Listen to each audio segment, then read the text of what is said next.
Next, from the Illinois Association of School Boards annual conference, we hear a panel discussion of lawmakers as they talk about the state's funding of education. We'll hear what they see as some of the problems in the education funding formula and the challenges in fixing the funding disparity between rich and poor school districts. This runs about 1 hour and 20 minutes.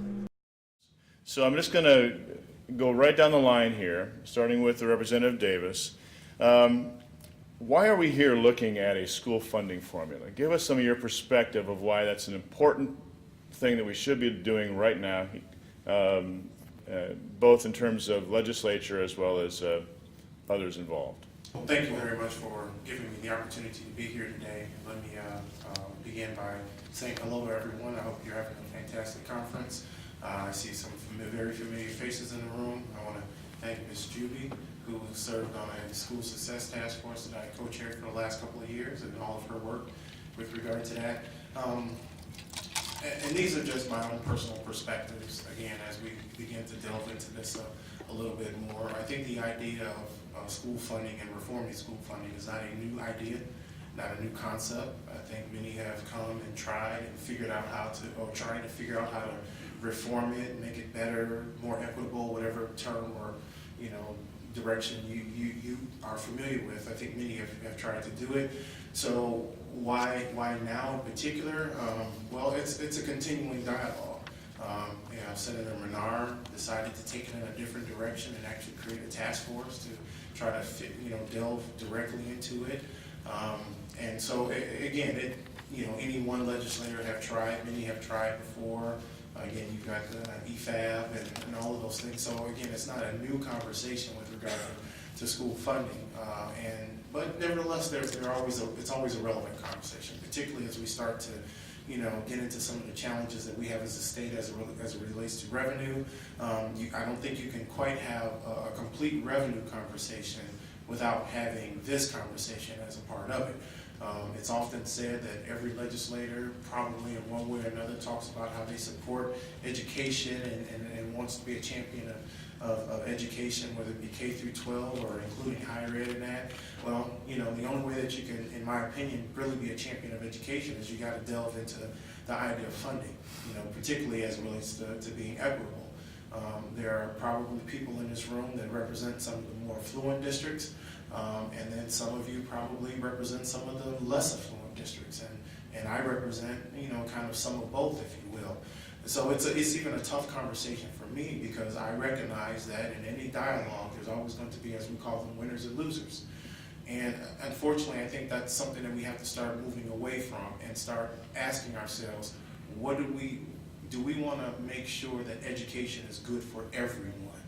And if we want to make it good for everyone, we have to recognize that for some, there needs to be some additional revenue. We can argue back and forth, but I think there still needs to be some additional revenue if we all agree that it's something that we want to try to make better for everyone. And again, that implies or gets into the conversation of winners and losers, because if we're going to try to make it equitable, it implies taking something from some and giving to others. And I know that's tough, because the moment something shows up that suggests that happening, an association or a group that represents the society that's going to lose is going to talk to their legislators and say, you know what, you're going to have schools that are not going to come out good in this conversation, and they're going to be opposed, and then we never get anywhere. So at some point, we've got to get off that conversation and just have a real dialogue about, do we want to improve education for everyone? And if we do, then there can't necessarily be a conversation about winners and losers, because our job or our goal is for everyone to win. Everyone to win. So again, great conversation to have at any time. Is it any more relevant now than any other time before? Not necessarily, but the fact that a lot of attention is being put on it, I'm hoping that we are able to move this ball down the road, this car down the road a little bit further, and hopefully get to a point where we can really talk about equitable funding for schools across the board, making sure that every child in the state of Illinois has adequate resource to be able to make sure that every child in Illinois has adequate resource in order to be educated, and that districts have what's necessary to make sure that education takes place. Thank you very much. Good afternoon. Thank you, Representative Davis. Education funding at 4 in the afternoon, wow. That's an exciting topic. First of all, I would like to say part of my district is Diamond and Coal City, and as you know, the tornado went through in the past week, so it has been an incredibly busy week, but I can say that the superintendents in the schools have been incredible in that area to get everybody back on track in a routine to help them kind of overcome the shock of having such a catastrophic disaster go through the area. So I commend all of you for that. This is my first year on the Education Committee. I asked to sit on it. You know, a couple years ago, I sat on the governor's workforce for the pension reform. And at the time, there was discussion to take the pensions and cost shift them down to the local level. And the conversation was the decisions are made at the local level to keep the doors open and just to pay the salaries and all of that. But we did say, because it was said several times throughout the conversation on pension reform, that we need to do this because suburban and since the state picks up the pension cost, the suburban and downstate school districts were receiving a fair lunch.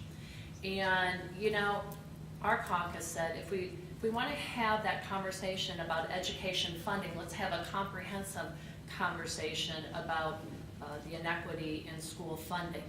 And several months ago, our staff put together and spent a lot of time putting together a report that really kind of dug into the budget of where the education dollars are, because there's one pot of education dollars, where they are and where the money's going. The purpose of this was not to ignite any regional wars, because we all want, and we are all working with dollars that continue to decrease every year. The purpose of our report was to show that the funding has shifted and there is more money going to Chicago or CPS as opposed to downstate and suburban school districts. And in the 6 different areas of funding, as you know, foundation funding used to make up a large portion of the education dollars. Around the year 2000, the foundation funding formula consisted of 88% of the education dollars in that pot of education dollars. But from 2000 to 2003, the foundation funding has gone to 53% of those dollars. In the other areas such as PTEL adjustment, CPPRT, poverty grants, special ed grants, and early childhood education grants, for instance, the PTEL adjustment, which is money to help the tax cap counties who can't raise taxes, it's extra money to allow their school districts to get additional dollars. But what we did find is that, again, Chicago CPS, who has 18% of the students, receive 49% of that pot of money, the PTEL adjustment, which was an additional $196 million going to Chicago away from downstate and suburban schools. In the area of CPPRT, again, 18% of the students in CPS were receiving 27% of that education pot, which is an additional $67 million. Poverty grants, again, there was a huge explosion in terms of increase in poverty grants and poverty dollars going to Chicago, an additional $255 million. Special ed grants, which is a block grant, essentially an early childhood development grant, which are block grants, where 30% off the top of the grant go to Chicago, and the rest of the suburbs and downstate have to apply or make requests and send in paperwork for this money. Again, I am not trying to start any kind of a regional war, because I sit on the Education Committee with Senator Delgado, Senator Martinez, and Senator Lightford, who make incredibly compelling stories about why the districts that they represent, CPS, need additional dollars. And to be quite honest with you, some of the circumstances they describe, I can't even imagine, because we don't see it in our school district.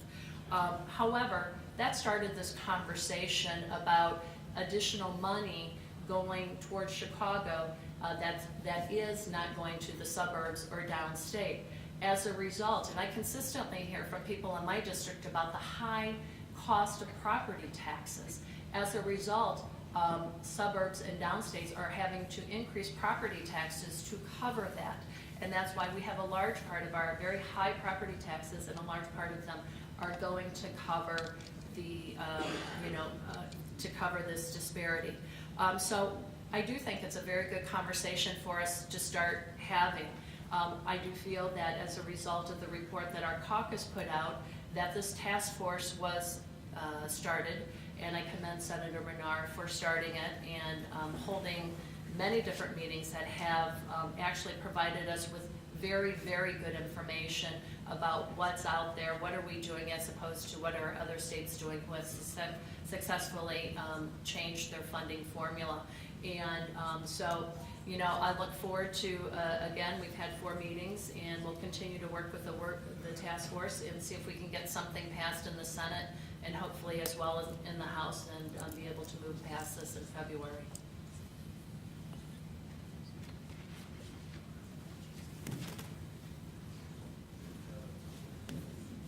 Good afternoon. It's my privilege to serve on the House Finance Committee, Appropriations Committee, with Will as chair. And over the last several years, every time we come to the budgeting process for K-12, we start to look at some of the carve-outs and some of the areas of the budget that are diverting money from the general state aid. And I think if we were to poll the audience here, as certainly the members on the committee have done with their own districts, we generally find that school districts would like the general state aid to be as large as possible, so they have the discretion on where to spend that money based on the needs of the students in that school. So we have this discussion every year about having some of the dollars that would go into that general state aid diverted for the P-TEL adjustment, other dollars diverted for the poverty grant that we make. And as we look at the last few years, those dollars have grown exponentially. Not in the case of P-TEL, because since '09, property values have been dropping. So what was a high point of somewhere around 1.7 or 98, I guess it was $980 million for the P-TEL adjustment, has now dropped down to something like $40 million, I believe, in our last budget review. So that number has become less of a factor. But on the other hand, the poverty adjustment has gone up. And the latest budget of $1.9 billion out of a $4.4 billion education budget has been spent on trying to improve the conditions where there's extreme low-income students. But let me back up just a little bit more and say that our state has been debating this whole issue of adequacy and equitability for probably 195 years, almost since the formation of our public school system. We've tried different things. We've been concerned, and we put into law the notion that we wanted equitable and adequate funding for education. In fact, we even put in the 1970 Constitution that a majority of the funding was supposed to come from the state. Does anybody know how much the state puts into public education? 29%. You can tell that that's not a majority, I think, by most people's definition. But I guess maybe the Supreme Court has a different view on that, because they heard that case and said our current system is fine. So the issue of adequacy and equitability has always been on the table. And as Will has talked about, a lot of us would like to see additional funding into education, but we always get pushback on that point from those that say, how much is enough? And if we give you more dollars today, there'll be a cry for more dollars tomorrow. So it's an issue that perhaps has no answer and will always be with us. But one of the things that we can deal with is how we use the dollars that we have. And I think that's what has been part of the impetus behind the whole discussion now on education funding is, are we using the dollars that are appropriated most effectively? Which comes back to my point, giving local districts the flexibility to determine where their needs are rather than us prescribing on a state level how many dollars go into the different buckets. So part of our discussion is around that whole question. And as, well, let me back up. This is a Senate task force. It was hoped to be a bicameral task force, but 3 of the 4 caucuses appointed people, the 4th caucus did not. So that's when Senator Menard went back and said, let's make it a Senate committee so that we can have a discussion this summer.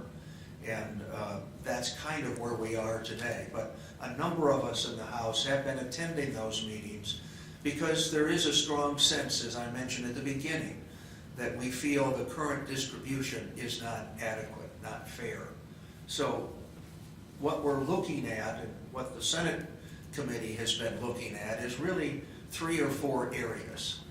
And as we talk about those areas, one of them has been the poverty grant, as I mentioned, or so-called poverty grant. It's based on low-income numbers. But as we've looked at that formula, it's really changed over time. It used to be that we were using that poverty number based on what schools reported, free and reduced lunch. But now we're using a broader definition that comes from not only free and reduced lunch, but also those that are on the medical care, Medicaid.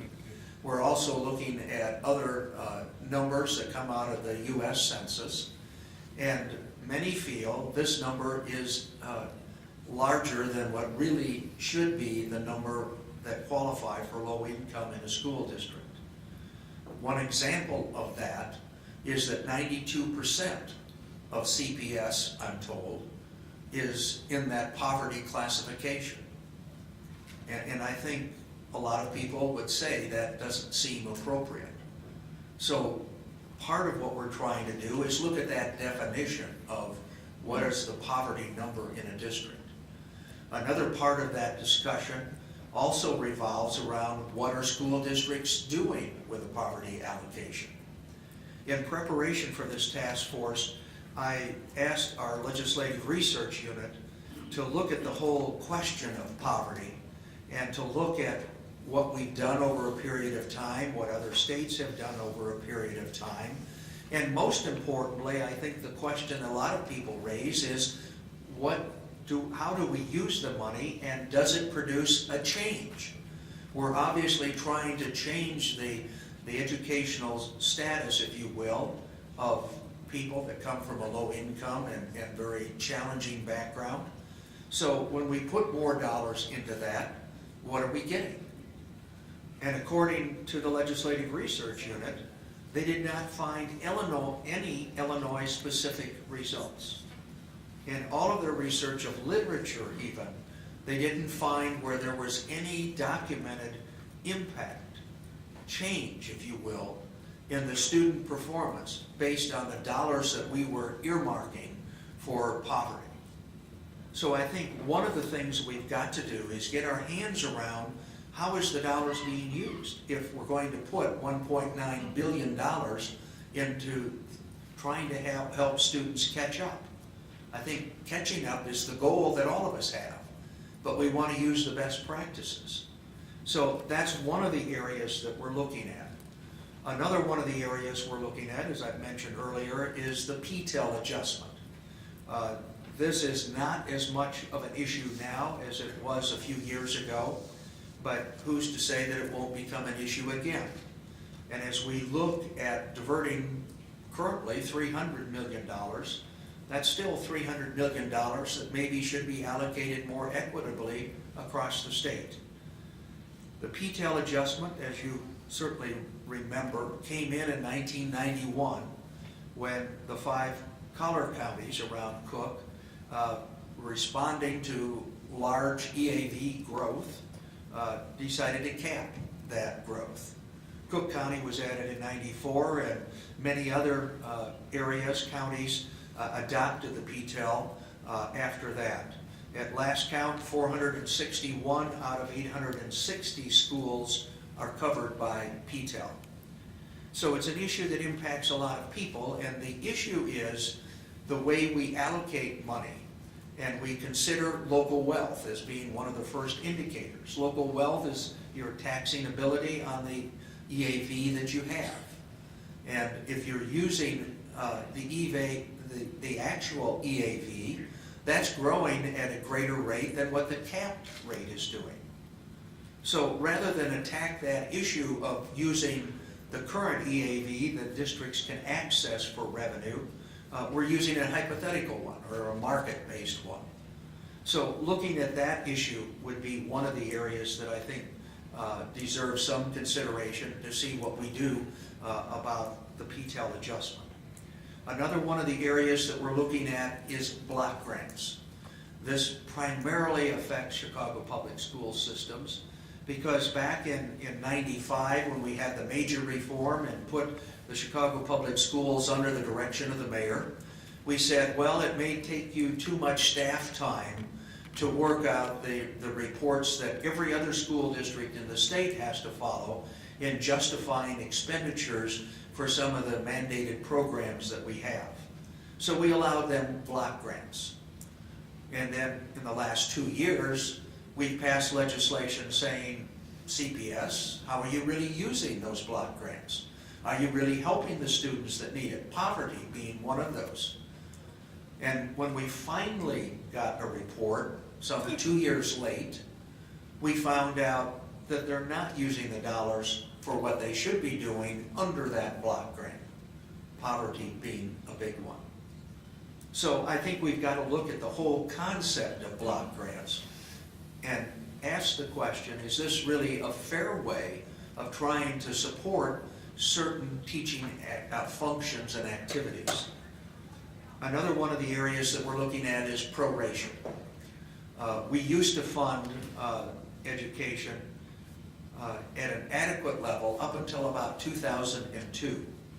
We created the Education Funding Advisory Board, EFAB, and we were right at the recommendations of what it costs to educate 3/4 of the student to be at our standard level of learning standards.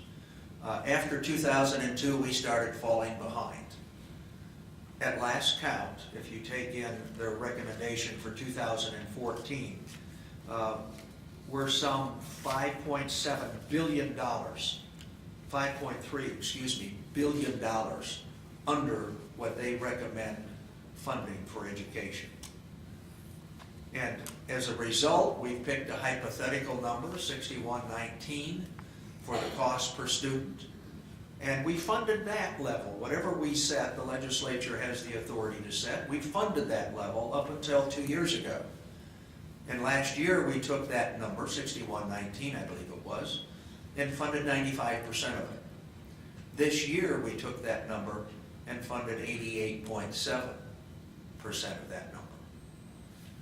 Proration doesn't affect every district the same. And as we've heard in the testimony presented to these committees, the wealthier districts that don't receive a lot of state aid, their alternative or other funding source than GSA, they don't, when you cut 89% of what they're getting, it's a pittance of what is being cut from our poorest equity school districts or property school districts. So proration really affects districts differently. And again, there's a strong interest in the members of our House committee, as well as I believe in the Senate, to take a strong look at that proration and doing, if we have to prorate, certainly try not to prorate, but if we do have to prorate, look at it in a different way than just a flat percent. So these are 4 areas in particular that we're talking about in how we fund education, and I'm hopeful that we can make some changes, because the dollar amounts that we started talking about with Will are not going to be positive as we look forward in this 2015 budget year. Our income tax is going to sunset. So if you look at a half year at the current income tax level and a half year at 3.7% tax rate, you're going to have to cut somewhere between $2 and $3 billion out of the state budget. So that whole issue is going to be superimposed over this issue of how we allocate the dollars. But again, there's a strong interest to say whatever the dollars amount are, we've got to allocate them fairly, trying to get closer to this whole notion of equity across our very diverse state. Well, thank you, legislators, for giving us some introduction there. And I'm going to turn to Robert and kind of change the question a little bit. ISB engaged with Augenblick and Palick and Associates, and you probably, most of you know that the current EFAB methodology is based on an Augenblick model that was implemented, as Representative Pritchard said, in the early 2000s. But they did some review of our current system, and I just thought it'd be good for Robert to give us a summary of what their recommendations were, maybe the work they did, but then also some of the recommendations that came from that. Thank you. Good afternoon, everyone, and on behalf of Dr. Cook and the State Board of Education, I would like to thank everyone's service to the children of the state of Illinois. As Dr. Jacoby mentioned, the State Board of Education, utilizing funding that was not state funds, engaged APA to put together a white paper that would frame the issue as what is the state of education funding in our state. And in that research, where the consultants from APA gathered data regarding appropriations, district expenditures, tax rates, property values, all kinds of demographic data for I believe a 10-year period of time, and they ran through and did the analysis, they came up with 3 conclusions. One, that the Illinois school finance system is inequitable for students and taxpayers. 2, although the state aid is designed to have wealth equalizing effect, and some state aid is designed to be sensitive to the needs of students, it is insufficient in the magnitude to overcome the impact of the local revenue, which is much higher than the state aid. And then 3, spending has kept pace with inflation. However, it has not kept pace with the changes in student needs throughout the state. In short, our state is over-reliant or heavily reliant on the property tax to fund education in our state. The data and the analysis that they did showed that there was an indirect relationship between the amount of funding that is spent on a pupil as opposed to those students that are in need. So districts who have wealthy property values are able to spend a greater amount on educating students than those districts who do not have the property values. They recommended in their paper that we should take, being the state, a thorough analysis of the revenue needs of school districts in order to determine both an appropriate base cost and provide weightings to those students who are in need. Examples of that would be students who have special needs, or English language learners, as well as those students who come from low-income families. We should also the state should use information it gathers through this analysis to design a structure of state aid that is more sensitive to the needs of districts while wealth equalizing the distribution of the state aid. And finally, the state should incorporate a larger share of local support into its formulas and/or increase state support. To frame and explain that a little bit, 66% of the $6 billion plus appropriation that is given to the state board by the General Assembly is into the general state aid formula. The balance is, in the general state aid formula, with the exception of the poverty grant, does consider a district's ability to pay. The mandated categoricals do not equalize for wealth. And the suggestion and recommendation they made was to move more of the money that is allocated into some kind of wealth equalized distribution method. Thanks, Robert. Let's take that whole concept of condensing the funding system, because that's been one of the topics that's been talked about. And as Robert kind of indicated, there was some sense that some of the other elements of the formula, both poverty as well as other mandated categoricals, perhaps should be wealth figured in, or assessed from that perspective. And so I'm interested in the legislators' views of what it might look like to condense the formula and use wealth as a factor across all those dynamics, both poverty, PTEL, as well as other mandated categoricals. So we'll pass this bit down the aisle here, but I'll just mention, if you go back to the very early discussions in our state about equity and the realization that the property wealth in districts varies considerably, I think you've got to do a means testing on all of the different parts of the formula that we're allocating. I think that accomplishes the very first objective. And if we have a majority of people that support that first objective of equity, that's the only way that we can get there. And I agree with Representative Pritchard. We have had that discussion, and in many of our discussions, again, I'm new to this, and school funding is just, it's clear as, well, it's not clear. So learning as we go, but that discussion has come up about the inequity in the higher wealth areas. Now, as we're discussing many different areas and the way that the facilitator is really setting up each meeting, we're trying to discuss what is best in terms of school funding without attaching any dollars onto it. And it's done with a specific purpose of, we have to figure out what is best and fair for our state and predictable.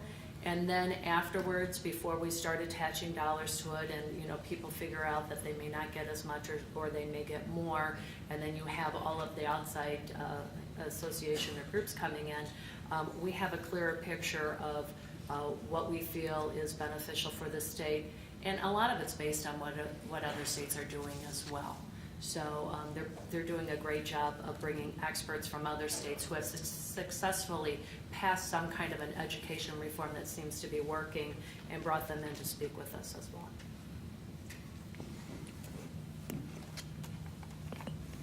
I think to essentially kind of agree with my colleagues, again, I think as I stated earlier, it's going to be a tough conversation, because clearly if we look at wealth as a matter of distribution, it simply implies that somebody's going to lose out. And are we willing to put that aside and have a real conversation about how we really distribute our dollars, or is it going to get bogged down in a conversation of winners and losers? Again, if it's going to get bogged down, then we aren't going to get any further than we've been, because the moment a group says somebody loses and that legislator says my schools are going to go in the other direction, conversation is done at that point. So again, it's going to take, I think, a real open and honest dialogue about what we really want to accomplish. And can we accomplish it by suggesting that we have to look at some means of equitable distribution. Now again, we can look at it in terms of our current context of the money that we have and say now we're shifting only that particular pie, or can we also include in the dialogue about increasing the pie as well? Because again, I just believe that in order for some districts to be successful, they do need some additional resource. I mean, can we fund everything they want to do? No, absolutely not. Even just yesterday, I spent the entire day as principal for a day at Central Park School in Midlothian. And one of the things that we talked about was, technology, and how, I guess, with the Common Core coming on and the assessments that are going to need to be done, technology is going to be a big part of that. And if school districts only have one computer lab, you know, how much time can be allocated to get kids in and out of that computer lab to take the assessments?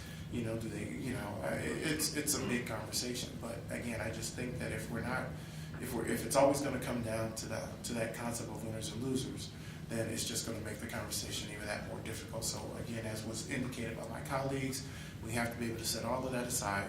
Let's have a real conversation and then ultimately figure out how we move forward from there.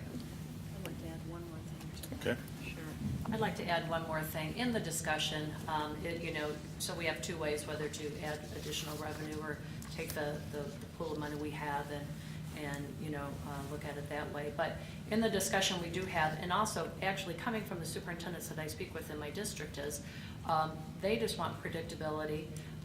They said and on top of that, if we can give them relief in the unfunded mandates, you know, that is a way to help relieve the pressure on them. Less categoricals and telling the superintendents how to spend this money, again, is a more flexibility for the superintendent who understands what their needs of their districts are. So that conversation is part of the bigger conversation when we're trying to figure out, when we'll be trying to figure out the revenue aspect from this point forward. Very good.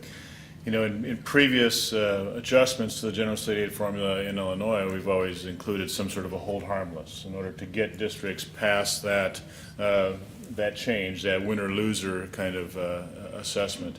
I think somebody said years ago that the invention of the spreadsheet made changes in school funding almost impossible because essentially what happens is if you put a proposal forward, there will be a spreadsheet generated to say who the winners are and who the losers are, and then each representative or senator will have to support their own constituency. And if they have too many losers, they're not going to support it. Too many winners, they'll be probably for it. Any consideration at all? I mean, I know this is not a revenue-rich time frame, but has the committee talked at all about needing to configure some sort of a hold harmless into their final recommendations? We have talked about it, a 10-year hold harmless. I think it's important to have that as part of the conversation. Otherwise, you know, the conversation's dead before it starts. So yes, other states do it that have been successful in passing school reform or education funding, and it has been part of our conversation with the facilitator. So, yeah. I remember sitting in on the Massachusetts presentation, and I think they ended up at every district got at least 17% of the foundation level in that state. And somebody asked the question, why 17%? And they said, well, that's the number that it took to pass the bill. So that's kind of how those things go. Let's talk about students, because one component of the general state aid formula is students, and every student is a little different. And I know there's been some good discussion about the need for student weighting. Robert referenced it in terms of the Augenblick recommendations and so forth. So where are we on the thought process in terms of how to address student count in the formula related to different student demographic and individual characteristics?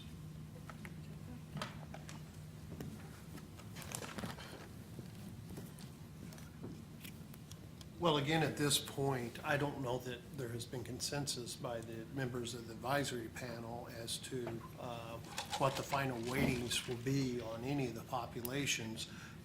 However, there is a recognition that it does cost more to educate students who reside in low income. There was research done at ISU years ago that there was achievement gaps in schools that had greater concentrations of students in Title I schools. And that is why the poverty grant was put into place when it was. There needs to be substantive conversations about how we're going to measure what poverty is, and consensus by the members of the task force are going to have to do this. There was also a recognition, and there will be some kind of weighting assigned to the special needs students. It does cost more to provide the services for special needs. There's also a recognition that there's additional costs for English language learners. So in the discussion, there's gonna have to be consensus with everyone about how much to weight and what additional weights are gonna be given to those special populations, because it is, a school district does not have any control over the population of the students in their district. They come to the district, and it is the district's responsibility to serve the needs of those pupils, all those pupils. And that comes at a greater cost. And to measure need is gonna be part of the discussion, and determining those weights are gonna be the difficult conversations. And I would just add, yes, there's a difference with these population of needs of students, but we also have to focus on what we're doing to move the needle, to help them progress, to help them learn to their ability, which is all of our stated goals. And I think that's the element that has been missing. We've put money into special categories, but never really looked to see if those students are making better progress because of what we've contributed. And I think that's where we need to have a conversation. And it doesn't matter whether we're talking just state dollars or if we're even talking local dollars. I think we have to focus on, are we helping every student to progress to their ability? I mean, that's the national goal. And I think here in Illinois, we would subscribe to that. One of the conversations we had by somebody who presented to us from another state, Massachusetts, was more of a kind of single, amount with very, very few carve-outs. And the carve-outs were, I believe, special ed and transportation. Let me just talk briefly about transportation in a state where transportation has become incredibly politicized in the budget for whatever reason. For many school districts who are downstate, and my district is considered downstate, who have unit school districts who bus their kids a very long, many miles, transportation is a huge issue, and it tends to be held up and politicized in every budget and cut almost to the bare bones. And then it's kind of, some money's put back in at the end of the day. For school districts who are unit school districts with, a 200-mile radius, it doesn't help them at all. So when we were talking about carve-outs, transportation was one. We didn't want many carve-outs in special ed. Any superintendents in here, they will tell you that they have a certain budget, and 2 days before school starts, if they have a family that moves in that they did not previously budget for with special needs, which are very, very high cost to the school, they don't have the money. Or what little money they had, the expense could be over and above their budget. So there are formulas that other states are using to better self-fund correctly the special needs or the special ed area as well.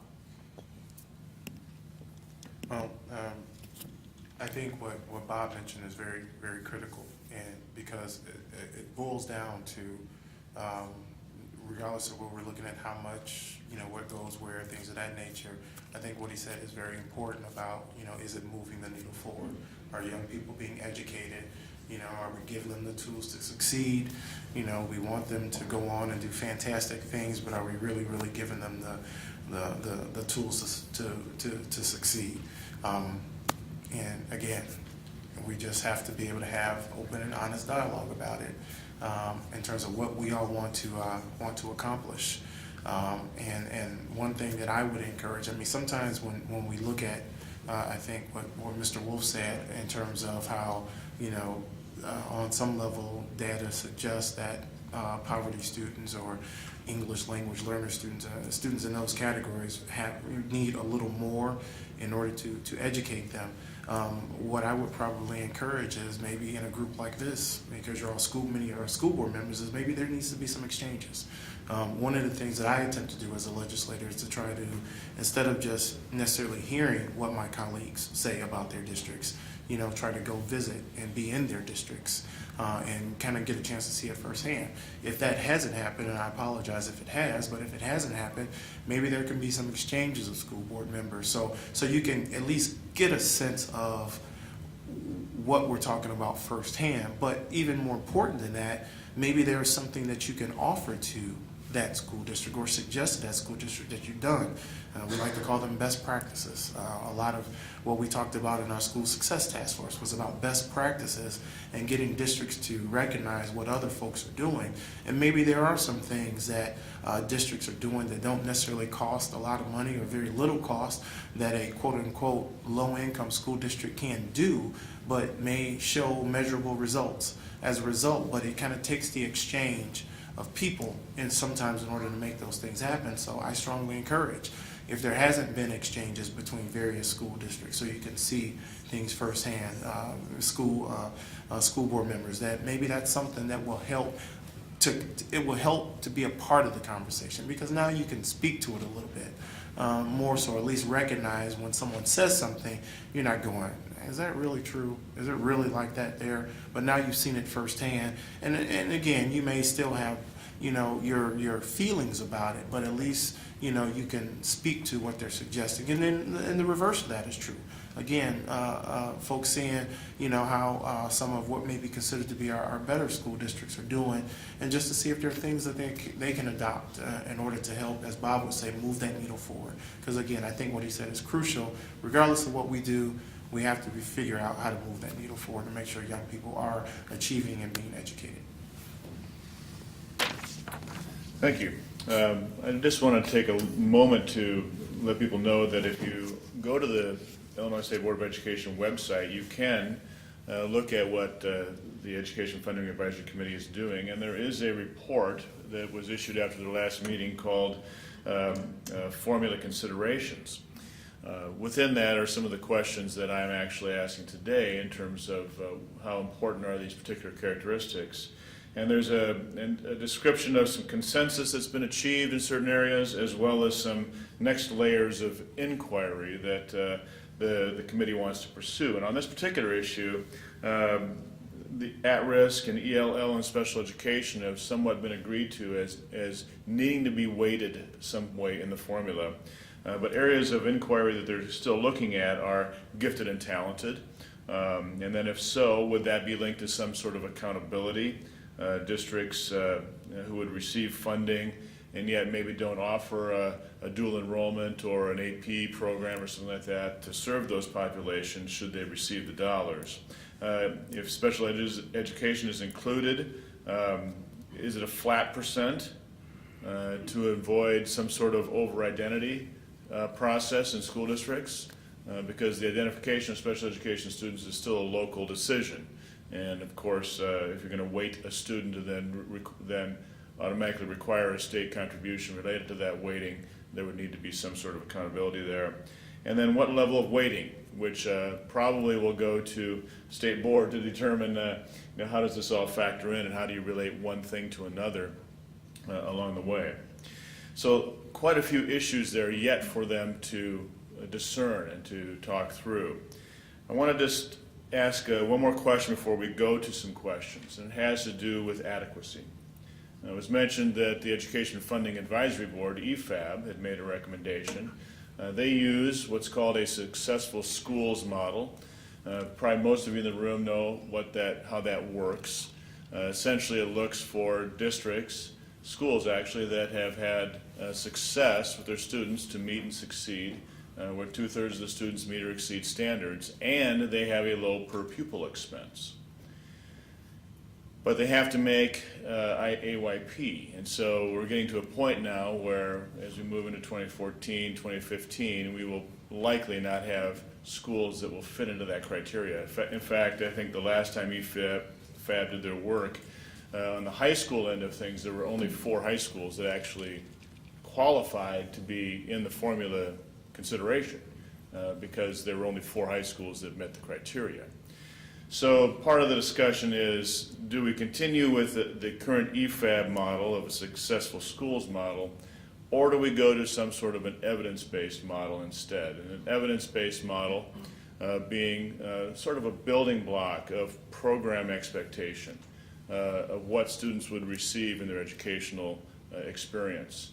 And of course that can get somewhat complicated, but many states have gone to that. One of the references was to Massachusetts, and they built basically an evidence-based model to say that there's an expectation that there be certain level of class size, there'd be a certain number of students per teacher, but that also that there'd be a certain number of administrators per student, in certain levels, and they've kind of built that around dollar amounts associated with delivering those services. So I want to ask the panel how they feel about an evidence-based model, and is that something that you think you'd like to really see, or do you have concerns about going in that direction? I guess a couple things come to mind. First of all, for those of you who are school business officials in here, you probably know a guy named Rob Grossi, who works with a lot of school districts, and he's got some ideas with regard to kind of looking at the funding issue. And I think some of his ideas are controversial, or would be, because again, it talks about, shifting dollars, within school districts. But I applaud him for at least trying to bring about what I think is, again, a part of this overall conversation as well. And I've challenged him to go out and to sell this to some of the school districts that we would otherwise classify as losers, but get them to wrap themselves around the idea of the fact that we need to do these kinds of reforms to make sure that all students are educated adequately across the board. So with regard to evidence-based modeling, well, I think I could probably say it's coming. Whether we agree or not, it's coming. Some of you may be familiar with something called the Budgeting for Results Commission. It's a commission the governor put in place a few years ago that I've been a part of, and we are looking at transforming the way that we fund everything in the state of Illinois, and looking at trying to make it all best practices or evidence-based, if you will, and it's coming. So I've been a part of this commission for 3 years now. We've done hearings all over the state, and one of the unique things that I can probably say that I've witnessed as I've gone from upstate to downstate, as they say, is that when we have our hearings, education community is not a part of the conversation. Now, maybe that's because we have our hearings at times where some of you can attend. I'm not really sure, and again, I'm not really sure how many of you are familiar with the BFR Commission. The fact that it's been in place for 3 years, it's issued a couple of reports already. As a matter of fact, if you go to the website, there's probably a new report on there right now that we just posted. But the idea of looking at everything we do in state government from top to bottom and suggesting that there needs to be some data that supports how we distribute those dollars, that conversation is already here, ladies and gentlemen. And I would strongly encourage the education community to be a part of the conversation. So again, if you've never heard of it, I apologize, but for those of you who have heard of it, again, I can just say from my own experience in terms of all the hearings that I've been to, is that we hear from the municipal side, we hear from the economic development side, we definitely hear from the human services side of the coin, but the education side we really haven't heard a lot from. So again, I'm just throwing this out that maybe you might want to start taking a look at that overall conversation. So that being said, again, whether we agree or disagree, and I would probably agree that having some evidence-based looks at some of what we do is important. But again, when you have a conversation like that, it needs to be kind of an equal conversation. So again, whether or not you have any concern, if you go to certain communities and you know that there are a lot of challenges in the community. So again, what I experience in my district is that when children come to school, the teachers also become social workers, and the young people bring into the classroom some of the stuff that they're dealing with at home, good, bad, or otherwise. Unfortunately, it happens. And that is in some case hindering, that child's ability to be educated. Again, maybe it doesn't happen in our communities, but we see it in districts that I represent, and it happens in other parts of the state, I'm sure. So again, when we talk about evidence-based, again, we have to figure those kinds of things into the conversation. And I'm not sure how you do that necessarily. How do you account for, a child that comes from what we may call a broken home that has substance abuse issues in it, and where young people at who are 6th or 7th grade are charged with the responsibility of raising younger siblings that may be infants or toddlers. I mean, things that maybe we have never had to experience, never had to deal with, but it happens.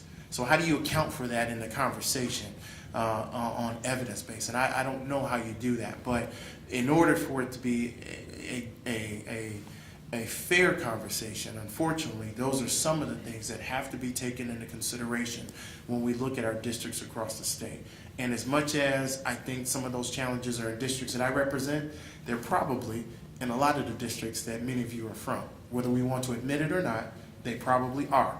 And whether or not they're hindering the learning or learning level of the children, we don't know.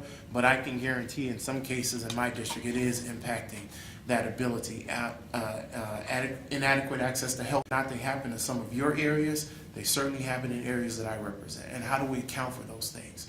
So again, before we take the leap into evidence-based and simply just looking at raw numbers and data, you know, sometimes we have to be able to go backwards into that data and see if there are some nuances that maybe are skewing the numbers a little bit, whether it's good or bad, but see if we're skewing those numbers. But I can guarantee you that evidence-based everything is coming to the state of Illinois. I'm glad that I'm on the commission because I think I represent a voice that wouldn't otherwise not be heard on that commission. And hopefully in some cases I'm representing the voice of many of you in this room on that commission as well, because the commission is made up of, and you can go and look at all the members, you know, there are many are from the private sector, you know, they're business owners, some from the not-for-profit sector, you know, but, you know, I just think I represent a unique voice on that commission. But again, evidence-based something is coming to the state of Illinois, and I strongly encourage the education community to engage in that conversation as quickly as possible. Want to get a word in here? I'll just add to what Will said a moment ago, that it's coming, it's part of our overall state budget, but it's also part of what we're already doing in higher education, where we had an act 3 years ago dealing with performance-based funding. And we looked at a number of metrics that we thought were critical, and we're giving some dollars that we're withholding from the universities back to them if they achieve the results, measurable results that we want in those specific metrics. The challenge is that we're taking dollars away, not adding dollars. And I think if we have issues that we need to deal with, it takes new dollars. So that's one of the things that we're looking at in higher education. But as we've looked at that performance model, right away the finger started pointing to K-12. You know, the students aren't ready for college. Okay, what's the issue there? And then you run into lots of other things. So the evidence base, if we take it and define it more broadly, I think is a step in the right direction. You want to make sure that you're accomplishing the things that the state feels is important. How are we helping those students progress regardless of their background and their abilities or their disabilities, as the case may be? I think that is appropriate. I think another part of this evidence base maybe will open up the dialogue to the social problems that we're trying to deal with in the school district. We have all kinds of human service agencies that we're spending over half of our dollars, our state revenue dollars, on, that are not impacting our children the way they could. And computers to run the testing programs. I mean, I just don't understand how many times have we realigned curriculum and used our kids as guinea pigs, all in the name of making them better students. You know, honestly, everything that we've been doing recently with RTI, and I've seen more progression with our students and improvements and being able to assess our students sooner and address those needs sooner than anything else we've tried thus far. But now we've thrown Common Core into the mix, and oh, this is going to solve our problems. How do we know? Where are the statistics to show us this? And why are we once again making our children guinea pigs to a system and a federal mandate at something that's not even funded? So I guess I'm here with just frustrations more than anything. Not only the funding inequities in Illinois, but the constant mandates that are being handed down to us, our teachers who are constantly being told to teach more content in the classroom. They don't even have the time to spend on a specific thing to get, I mean, I read an article about how, you know, a class with, it was a class for advanced reading, and how they had seen such tremendous improvements in the students' reading abilities. Well, certainly, it was a class specifically for that, where they had great discussions about, in-depth discussions about books. Our elementary classroom teachers don't have the time to have great in-depth discussions about books in the classroom, because they're constantly trying to meet all the required teaching things that they've got to teach. Okay. So, it's just a whole. You just brought up what will take about 20 more sessions for us to get into. So, and I think everybody is hearing your frustration, and I think it's something that the legislature would say they've heard as well, so.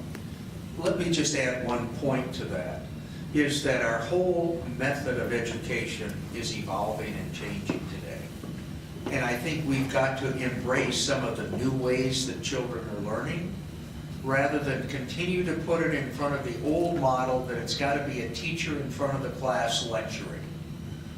When you look at virtual learning, when you look at some of the coordination that's being done between different classes, I think that is a model that we ought to be looking at, saying, will that help us and learn with the time and the dollars that we have available? That's fine if we have the money to do it. It doesn't always take more money, though. It's the way we're teaching. And that, you mentioned Common Core, and I don't mean to be a defender of Common Core, but the model is what the rest of the world is doing. But you have The to have governors looked at the model of what the top progressing countries were doing in education and said, this is some of what we've got to be doing here.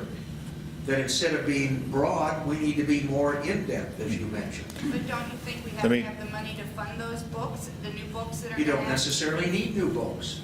Coming back to the virtual learning, you can get lots of stuff online. There are school districts in my district that have taken out a contract with somebody, and I don't know all the details, where the students are using their iPads or their transportable computers and using that to find the lesson or to research that's going behind it. I'm just saying those are new models that we've got to look at rather than continue to put everything in the same box that we've always had. We heard some great recommendations, I think, even from our two general session speakers so far about trying to go into some of those other areas and be more effective. But let's take some questions related to the school funding formula. Starting in the back there. First of all, I appreciate you guys being willing to be here on a Saturday, and I appreciate your investment in the Educational Funding Board. I think that's very important, and I know that certainly takes time to support our entire state. My question is that obviously the income tax is going to start sunsetting, as you've already mentioned, and that takes revenue out of the budget that we've been receiving over the last couple of years. What do you see? Do you see that just being allowed to sunset? Do you see additional tax reform there? What are your thoughts? Well, I'll start off this discussion. We'll pass it down to people that may know the answer. I don't see how it can go away. We've talked about adequacy of our state revenue to meet the objectives and goals that we have as a state. And we finally moved to decide that we had to raise revenue because there was an unwillingness to match expenditures to the available revenue we had. So you look at the $6 or $7 billion of additional revenue we've had over the last 2 years, and I think it's now less than $7 billion. And how have we used that? We've used it to pay pensions, essentially. We're still at anywhere from $5 to $7 billion of unpaid bills. I mean, as you heard earlier, yes, we paid last year's bills sooner than normal for this fiscal year. But at the end of this fiscal year, we'll still be $6 to $7 billion behind. So we haven't matched revenue and appetite. So I don't see how we're going to be able to roll back that tax increase. And there's all kinds of proposals, and we'll spend most of next year probably debating some of those proposals on how to deal with the revenue issue. And I agree with Representative Pritchard. This whole next year will be a discussion regarding tax. with the roll-off coming in 2 years and the potential, I'm sure that you've heard more discussion about a new tax, a progressive tax, or there's several different names for it. So those are discussions that will probably be in the majority of the discussions. But when we're looking at funding and revenue, and I came in during the lame duck session the week of the debate on the increase of the last income tax increase, so the 67%. And that was the first week I came in, and the debate on the floor was, we need this new revenue to pay new bills and to increase our credit rating. And this new revenue will increase by approximately $7 billion a year. Well, here we are a couple years later, and we still have a backlog, a large backlog of unpaid bills, and our credit rating has been downgraded 13 times in the last 10 years in the history of the state. Our credit rating has been downgraded 20 times, 13 times to the lowest now in the entire country, but 13 times in the last 10 years. So clearly, additional revenue by increasing taxes isn't always the answer unless funding is your priority. Last year, on top of the income tax increase and the new revenue came in, we had a windfall in this state because of the potential capital gains going up. Many stocks were cashed in. There was a windfall in the state of approximately $1.7 billion, give or take, of additional revenue, one-time revenue for the state. It was used to pay old bills. But my point is, you have all of this all new revenue coming into the state, and not $1 went to education in the past several years. Not $1 went to increase funding for education. So that's my point. So when you talk about, and you're going to hear a lot of discussion in the next year about a progressive tax because we need more revenue, and we can make the argument that we need more revenue. I mean, I think my argument is going to be that, create a business-friendly environment in this state, and they will come in and pay taxes and create the revenue from the private sector. But, when you're listening to the discussion about a progressive tax, we are very similar to the state. There are 38 states that have a progressive tax, but the trend is going away from progressive tax, and the states who are becoming, creating jobs and are increasing and have a huge economic productivity, and they're at the top end of creating jobs, are the states with low flat tax or no tax states. And that's the trend for taxes. So I look at a progressive tax, which ultimately, because let's face it, if you look at California, we're much like California, who has 8 different levels of taxes. You start by taxing the top because you say they're not paying their fair share. But still, the amount of revenue coming in at the top tier of that is still going to be nowhere near the amount of revenue that we need to run this state. So then you go down to the next level, and the next level, and the next level, and increase taxes. So you have currently in California a family of 4 making $48,000, which is a middle-class family, by the way. A family of 4 making $48,000 in the state of California pays 9% state tax. We currently, after the income tax increase, pay 5%. So as we have this discussion, we have to be honest about what's out there and what really is producing a sustainable amount of revenue to fund our priorities, and also make, when the new revenue comes in, make sure it goes to the priority funding, which is, a lot of us talk about, as you know, election years, education should be our priority here. Well, is it really, by judging how we fund and where our priorities are? So those are the questions that need to be asked. I would simply add to that as we examine the income tax going away, are there other things we could do? So let's say we didn't want to make it permanent or extend it any longer. So I think we need to have, as the senator said, an honest conversation. So to me, an honest conversation includes a variety of things. So it does include a conversation about the graduated income tax and whether or not that could be helpful to us. It also includes the possibility of, while we talk about our huge backlog of bills, there were opportunities where we could have refinanced our debt. paid our backlog of bills at a lower interest rate than we're paying now by not paying the bills, and moved on down the road with that, but it got bogged down in politics. So that was one thing we could have done. The senator talked about, having a better business environment. And I agree. Let's have a better business environment, but let's also make sure that those businesses that are here who are not paying taxes, make sure they pay taxes. We have a number of corporate loopholes that we could close as a result to get other revenue in here as well. And honestly, our backlog of bills has gone down. Is it as down as far as we like? No, but it has gone down, so we are paying bills. And then again, when we talked about, the new revenue that came, what kind of overrode, whether or not we could prioritize those dollars, is now we're bogged down in the pension debate and reforming our pension. And we need to pay our pensions to help the state's overall credit rating. So again, if we could have had a discussion about prioritizing some new revenue and putting more dollars back in education, that went out the window when the pension debate came up, and that's where we are right now. We got to fix the pensions. We got to do something about the pensions as a precursor to getting better credit ratings and things of that nature. So again, to me, an honest conversation includes all of those things. It has to include all of those things, and whether or not I'm for or against the income tax thing or not. One thing that I am for, and I've been consistent about, is revenue. I'm just one of those people who don't believe we have a spending problem here.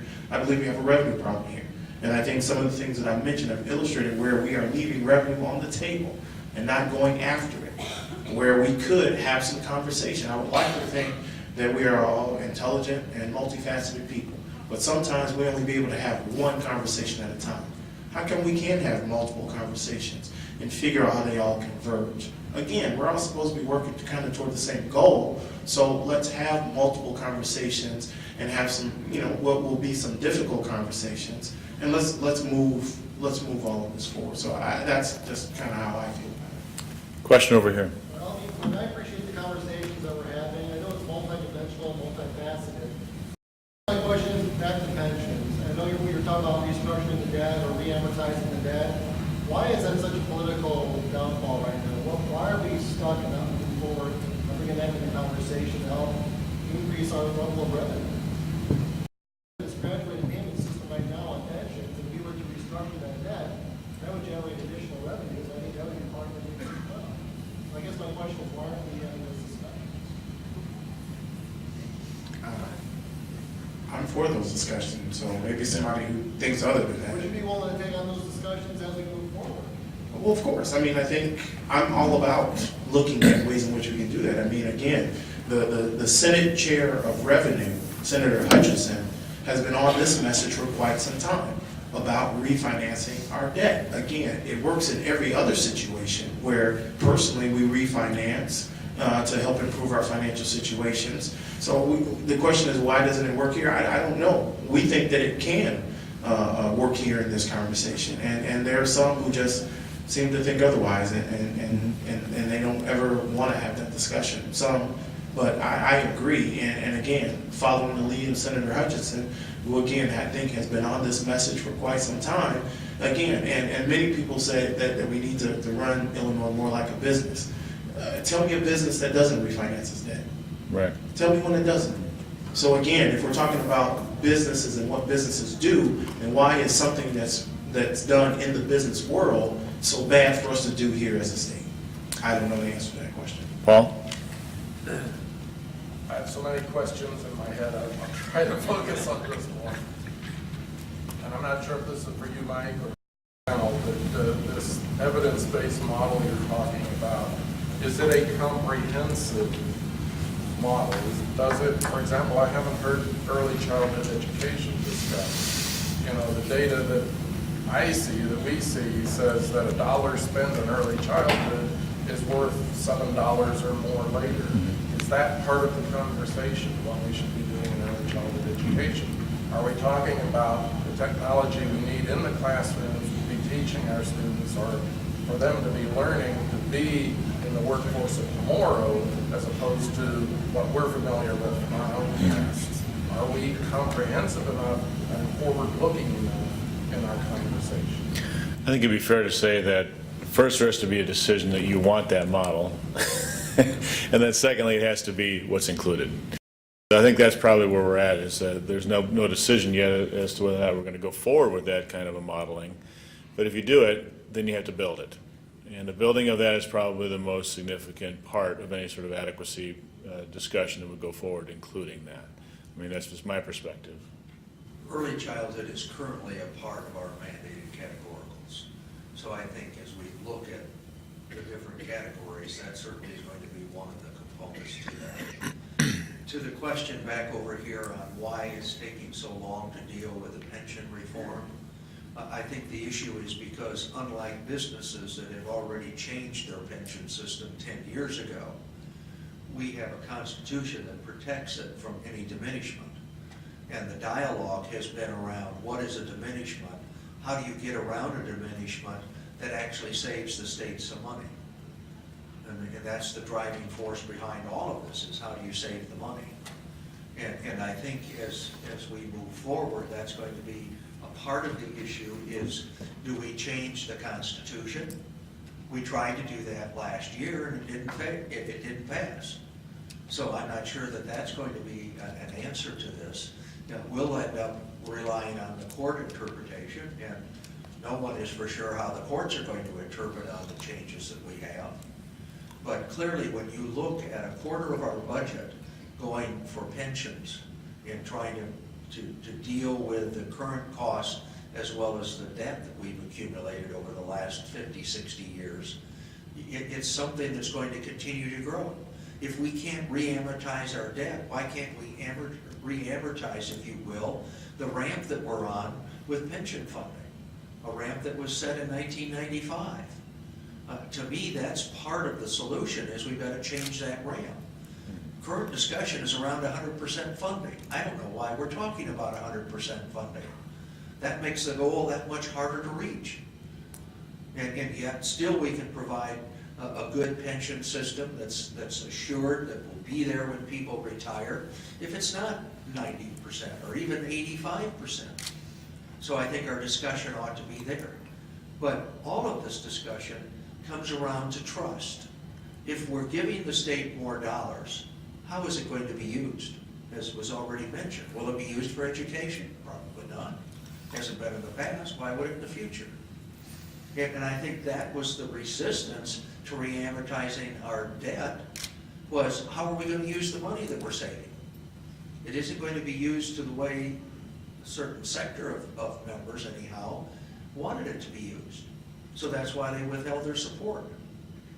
And we never really had a good discussion around that. But those are the issues that are before us, and I hope we can have better dialogue in the future. Yes. As you can tell, we have very spirited debates with our friend across the aisle all of the time.